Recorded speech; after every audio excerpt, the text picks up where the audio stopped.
Yesterday, we talked a lot about borders and boundaries and setting up in Israel, getting ready for Har Sinai, for the revelation of Sinai. And I wanted to spend a few minutes today talking about the actual revelation. Let me begin by saying as follows. I may have said to some of you in the past, different, perhaps it's because of the movie, but we refer to the revelation of Sinai as the Ten Commandments. That's the way it's oftentimes referred to. And that's really a mistranslation, and it's actually incorrect. The Hebrew is Aseret Hadibrot, which we can translate as the 10 utterances, the ten statements. And the big distinction in that, there are two.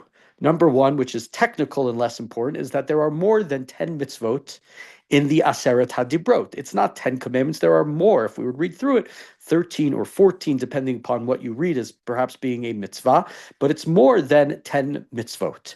More importantly, on a philosophical level, the Aseret Hadibrot are not important, or I should say this, are less important because of the content than the vehicle. The medium was the message. To quote somebody who I don't remember who it was, who authored that statement 50 or 60 or 75 years ago, a newsman who I don't remember his name. The medium was the message. What's important is the revelation. God in front of all of the Jewish people, speaking to the entirety of the people. These mitzvot are not considered by the rabbis, Marshall McClellan, thank you, Ben, that these mitzvot are not more important than the 600 other ones, if you want to put it as such. They're the same weight and the same level of importance. What's significant here is less about the details of the mitzvot. I'm not saying that these mitzvot aren't important. Honor your parents. I am the Lord thy God.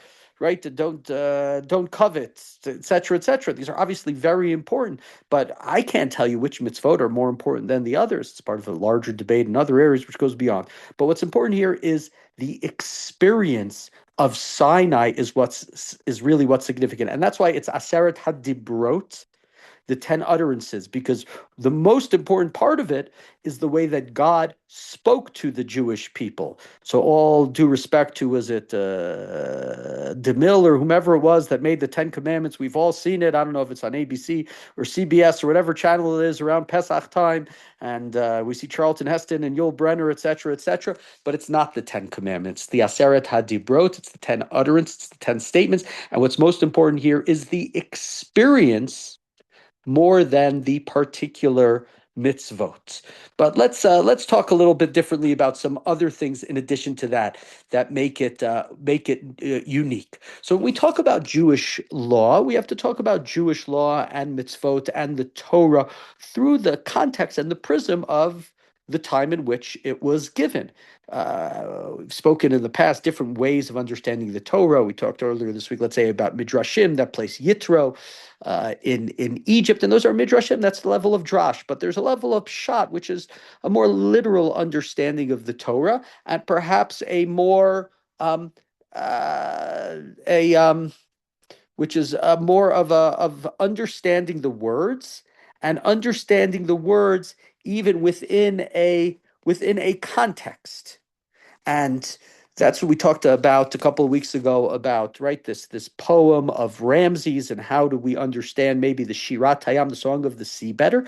And so a lot of the discussion of laws in the Torah related to the Code of Hammurabi and other ancient law codes at the time. And so I'm going to point out a couple of differences and distinctions between the Aseret Hadibrot and other law codes. So in the Code of Hammurabi, or Hammurabi, I had a professor who told me it was with a P. It wasn't a B. It's Hammurabi. It's not Hammurabi. I don't know if that's correct or not. The laws are given by Shamash, the god of justice. In Sinai, the laws come directly from God. And there's an important distinction here, right? The Jews ask, as we spoke about a couple of days ago, Moshe to intervene. But the laws are coming. Anochi Hashem Lokecha. God is speaking directly to the people. Hammurabi is the mediator. He's the owner of the law. I, Hammurabi, the king, da da da. And here are your laws. In the Torah, the law stands above the king. In many of these other ancient legal systems, the king is the law's embodiment. The king is is the law. This is a major revolutionary change, and because becomes part of later on the sort of the politics or the political ethic of the Jewish people. When the Jewish people ask in the book of Shmuel for a king, Shmuel says to them, kings are going to try to act above the law. And he warns them about kings and the problems of having a king. The Jews here, we see that they're right. We talked yesterday about the uncomfortability and the difficulty of Sinai and the fear of Sinai, and they want Moshe to speak to them. It's not easy to have God speak to you directly. It's not an easy thing, but it's showing something that's very, very different. I'll point out something that I may have pointed out in previous weeks about that interestingly as well, which is the name of this God for in the Code of Hammurabi is Shamash. Shamash is the word in the Torah for the sun. And there's a big distinction there. They're saying Shamash, we're supposed to worship, right? The sun is a god. For the Torah, Shamash, what is a Shamash? What is a Shemesh, a sun? In Hebrew, it's like the word Shamish, right? It's the guy who folds the taluses back in shul and helps keeps the shul clean and keeps things moving. The Shamash is a helper. It's not the God. The sun is just a helper of God. It's just a functioner. It's just something that functions. It's something that sets and rises, that brings light to the world, so that the we'll have light, we'll have warmth, we'll have the leaves will grow on the trees, the chlor, etc., etc. So there's a very big difference there, which is not as important. But right, the Aseret Hadibrot are coming straight from God. Anochi Hashem Elokecha Asher Hotzeiticha Me'eretz Mitzrayim Beit Avadim. It's not coming. It's not about the king. The king is not the embodiment of law. This is not Paro. Paro, which means, right, the son of Ra. No. This is God directly to the people, which is why it's important that everybody is there. A second distinction between it is in the Code of Hammurabi is they're very much situations, right? They're both dealing with things like violence, property, social order, amongst other things. But Hammurabi's code is very much, if a man does X, then Y should happen. It's almost like it's going to happen, right? X is going to Ruvain's gonna punch Shimon in the face. Let's hope not. Nobody here on, as far as I know, is named Ruvain. Nobody here's on with us at this point named Shimon, so it's okay. That's the Ten Commandments are not saying what happens when the crime happens. It's more of an ideal situation. You shall not covet. You shall not steal. Right? It's less a legal code and it's more of a moral constitution. Principles meant to shape consciousness, not just courts. Now, there's a big difference between the two, which needs to be pointed out. We talked about the Code of Hammurabi. It's a lengthy law code, as are other law codes. The Aseret Hadibrot, of course, is not the totality of Jewish law. The Aseret Hadibrot is just I don't know if you want to call it a summation. It's hard to understand exactly what it is. There's a book that Rav Sadia Gaon, the great Gaon from, I don't know, 1200, 1300 years ago, wrote about, where he spoke about, he wrote a book called Taryag Mitzvot. He wrote a book where he said you can derive the 613 commandments from the Aseret Hadibrot, that they're just sort of like a summary, and from each one of them we can derive, right, this talks about God, and because it talks about God, that means you can't do X, Y, Z, you can't curse God, you can't do this, you can't curse the president, the Nasi, because you can't curse God. Oh, this is about honoring your parents, so you honor your parents, but you also have to honor other people. So the code of the code is of Hammurabi is over 250, 280, 300 laws, something of that. So it's very detailed. It's highly specific. It gets into details and cases. The Aseret Hadibrot are short. They're dense statements. They're only a few words. This is more of a moral charter, a constitution, a preamble. This is not the book. This is not, any. I don't think any of you are lawyers, but Shmuel could talk about. He's got a sister is a lawyer, right? My wife is a lawyer. This is not getting into the detailed codes and the detailed laws, like we'll see later on in the Mishnah, in the Gemara. We're not getting into if the ox gores someone, like we'll have in Masechet Bava Metzia and other places. What if somebody gives you an object and you lose it? Well, what responsibilities did you have to the object? This is more of, here is the type of society that we are building, right? It's sort of the goalpost that we're getting to, a society that is governed by God, a society that we are honoring Shabbat, a society that we are not impeding others, but we're not getting into the details. The details will come later, but this is the goalpost. This is the direction. This is the way that we are moving without getting into the nitty gritty. The nitty gritty will come. So in this sense, it's different than the other sort of ancient codes. And again, Hammurabi is oftentimes the one that's cited, but there are of course many other ones. But what's different here is this is sort of saying there is a purpose. The laws, the details that I'm going to give you are ultimately to get to the purpose. And as I've mentioned many, many times, I believe the ultimate idea of the Tanakh is to go and to create a just and moral society in uh, in uh, in Israel. That is the ultimate idea of the Torah, and this is part of the setting up of the guidelines to to get there. So, in a sense, we could say it's almost again like this constitution, as it were. And later we'll get into the details. Some other things that are very, very different and very important. So we have the commandment of lo tachmod, not to, which is generally understood. There are different ways of understanding, but not to covet, not to desire. And we don't have the parallels to that anywhere in the ancient law. Ancient law polices behavior. If you punch this guy in the face, I don't know, I guess I have a desire to punch somebody in the face. I keep talking about, if you steal from this person, this is what's going to happen. This is going to be your penalty. This is where you're going to sit in jail for this long. This much money is going to be taken from you. The Jewish law is not just attempting to police behavior, it's attempting to police desire. In that sense, it's trying to change you. It's trying to form a different type of person morally. It's not just about the consequences of the mistakes and the errors you make. We're trying to change the entire character of the person.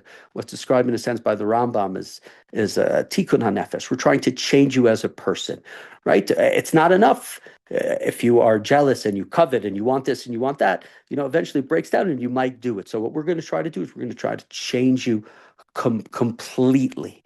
Other things that are different here is, of course, we know that this is a covenant. This is a brit. It's not coercion. The people have said na'aseh. Later they'll say na'aseh v'nishma. There is ratification. There is, now I don't know who was there. Was it the 70 elders? Was it all of Bnei Yisrael? Was it the landowners, wealthy landowners like America in 1776 and whatnot? And I'm not trying to take anything away from any of those other ideas, but we have the people are ratifying, quote unquote, the Constitution. They are there. They agree to it. Did they know what was going to be? Well, if they said na'aseh, everything you tell us, God, na'aseh, we trust you, na'aseh, we trust you, v'nishma, now let us hear it. But there is a sense here of a different type of notion of the law. It's coming from God, it's God, but we're agreeing to it. Ultimately, what God wants is to change us completely. It's not just about it's not just about the details of the law. It's that we're the goalposts. And one last idea, which is something that I will come back to, we've already sort of discussed many times. So much of what's going on in the Torah is the movement towards freedom. We talked about it with the man, leave the man over. So you get rid of that hoarding slave mentality. Talk about it with the water and the complaints over and over again. And you can read in one way, many ways of reading the Aseret Hadibrot, 10 utterances, but one way of reading it is not to read them as restrictions, but to think of it others. Let's go back again. The great culture which we're coming from is Egypt, is Mitzrayim. Mitzrayim, you're a slave. You have no agency. You have no time. You have no dignity. Right? You don't have a name. Right? If we think back to the Nazi Holocaust and others, right? Now look again at the Aseret Hadibrot. There are no other gods. You're not being owned by anybody else. And God says, you're affirming this. We're in relationship. There's Shabbat. Your time cannot be enslaved. You have free time. Don't murder. Your life is important. Every single life is important. The life of a slave, the life of a Jew during the Holocaust wasn't important. They weren't valuable. They weren't worthy. Don't steal. Don't kidnap. Your labor matters. What you do, what you work to gain your possessions matter. Don't covet. You're not defined by comparison. We can look at the Aseret Hadibrot as, right, getting again that goalpost, what we want to set up. This is how we're going to get there. We need to understand you're not owned by anybody. You're owned your own person. You are in control of your time. Your life is significant. Your possessions are your possessions. Your labor matters. And what we see from the get-go, from the Torah over and over again, is we know that freedom necessitates laws, necessitates structure, necessitates a higher purpose. And that, in a sense, is what the Aseret Hadibrot are doing here. So the medium is the message. It's not the nitty-gritty. We'll get there. It's the future. It's affirmed, its relationship. God is above, the law is above every specific person. It's not like the Supreme Court of the United States. Nobody is above the law. Doesn't matter what position you have. And that's what, in a sense, is unique about these 10 utterances, about these Aseret Hadibrot. And that's why they stand as being something so important to us. The ideas therein are significant, but the way it's given and what it's saying to us that's different about Jewish law than other ancient legal systems has allowed it to remain such an important part of generally legal Jewish prudence than other things. Oh, and interestingly, Rav Shmuel, now I see it in the chat, you probably all just saw it. I was talking about the Shemesh versus Shamash, and one of the things it talks about is you can't draw the sun. You shouldn't make images because, right, those are just functionary things that are, if I'm using the word correctly, that function to serve God. The Shemesh is a sun. We don't draw it. That's not God. God doesn't look like the sun. God does not look like a tree. So thank you for adding that, Rav Shmuel, and hopefully it's something that will enhance our reading of the Aseret Hadibrot when we hear it this coming Shabbat.